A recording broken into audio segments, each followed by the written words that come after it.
Hi, I'm Ram Krishna Singh, also known as R K Singh from Dhanbad, India. I authored the books Tainted with Prayers and Silence, Avoid Distrust, published by our friend Joseph Berolo with his translation.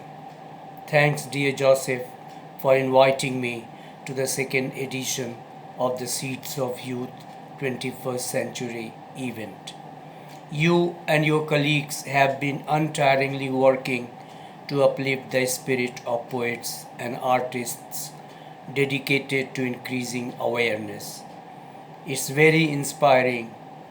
Thank you.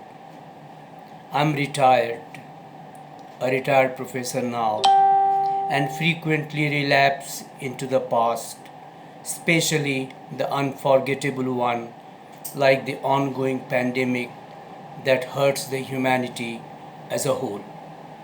Forgive me if I dwell on it, howsoever negative, as a creative human being. We are all undergoing hard times. The opportunity to speak to you all, poets, artists, participants, friends, make me reflect on how a single virus has changed the course of life and economy everywhere on the one hand, and how this has strengthened our belief in the power of youth for creating a sustainable future and a safer, more loving, more just, and more equitable society. Since poets and artists are more sensitive, they feel the universal human experience of suffering and loss more intensely than the thick skinned politicians who debate COVID 19 as a planned bioterror or implementation of COVID appropriate norms and behavior, or vaccination policies, or post pandemic need for revival and regeneration of economy, health, and education sectors, or working in inclusive teams with a sense of good for all. Sometimes truth is so deep, so elemental, that it needs no explicit recognition, no data. The eyes see more than the tongue tells. Within quotes, they convey every sensation from lust to distress, to quote the anthropologist Ellen Milloy. As I look back, the appalling scenes of the spread of the virus variants from April to June in India, I recall the TV images of cries for beds, medicines, and oxygen cylinders in hospitals, the search for ambulance, doctor, and nurses, the burning, buried, and floating bodies in the rivers, and the rise of black marketeers amidst widespread depression and disappointment. I'm tempted to quote a couple of lines from Pablo Neruda's poem Religion in the East, which is a sarcastic reflection too on India of the late 1920s and is still valid. Quote, serpent gods entwining the crime of being born, naked and elegant Buddhas smiling at the cocktail party of empty eternity.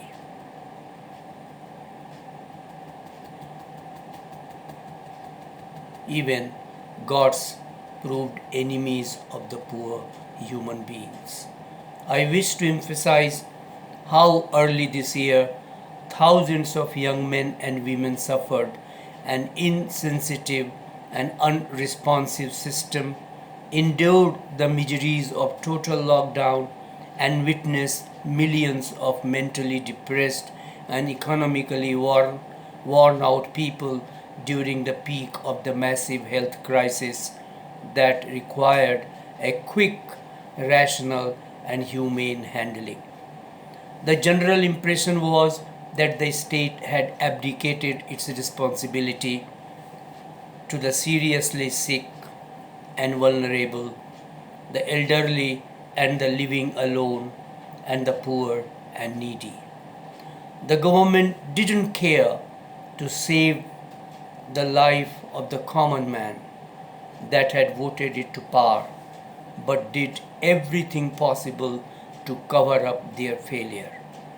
The High Courts and Supreme Court had to intervene to make the governments work for essential medicines, for oxygen, for vaccination, for policies in the interest of the sick and needy and even the dead, and for a healthcare system that cares for all. The memories of humans waiting for death for want of normal care at home and in hospital are too deep to erase, just as the atmosphere of uncertainty, fear, insecurity, doubt, and depression continues to reign. There have been heart-rending reports about cases of tremendous suffering, from losing loved ones to facing professional challenges, economic distress in families spiked with loss of job for the daily wage earners, thousands of children becoming orphans, and human trafficking, loss of opportunities for education or loss of academic years for youth and children, and artists, actors, performers, folk singers, dancers, musicians, painters, decorators, technicians, sportsperson, some of them award winners, selling vegetable, pulling rickshaws, are looking for whatever menial jobs that could be available. We have read reports about so many COVID affected patients abandoned by their families, relatives, and friends. There is deep darkness behind the optimism of politicians who take no responsibility for all that went wrong and posed serious threats to human survival. We, as poets and artists, have been witness to society, organization, relationship, culture, values, norms, and faith crumbling everywhere. I find an empathetic Pablo Neruda quotable once again. He seems to repudiate the trivial destiny of us all. Quote, I do not want to be the inheritor of so many misfortunes. I do not want to continue as a root and as a tomb, as a solitary tunnel, as a cellar full of corpses, stiff with cold, dying with pain. Neruda underlines the emotional motive of many a poet and artist even today. The deep shock, distress, and disappointment, the human pettiness, meanness, and long term suffering that construct their forms, sound, sense, images, colors, and lines reveal to seek relief and add to our awareness. Our hope lies in what Dr. George Bernabe Logo Aragon calls the adventure of living again. During the pandemic peak of the so called second wave in India, we also had examples of certain self help groups formed and led by youths in certain places. They helped many hungry, sick, and dying people from hospitalization to cremation and proved humanity is still alive. Poetry is one of the means to cope with the continuing crisis and hold on to hope despite a hopeless scenario. After all, hopelessness is also not without hope. As Emily Dickinson writes, hope is the thing with feathers that perches in the soul. and sings the tune without words and never stops at all. Global solidarity and our willingness to work together will alone determine our future. Our collective life, subjective as it is, has hope in oneness and humanity, or in what the Indian philosopher poet Sri Aurobindo calls the religion of humanity. Our hope lies in merging of individuals, communities, and nations into one, which is reflected in our consciousness, in our attitude, and response as humankind.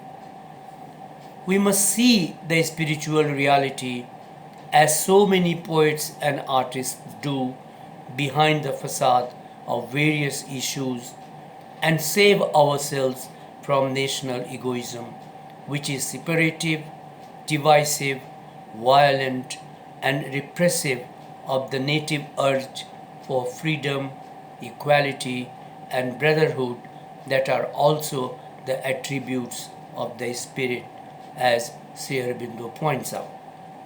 Our efforts for hope in humanity contribute to our oneness.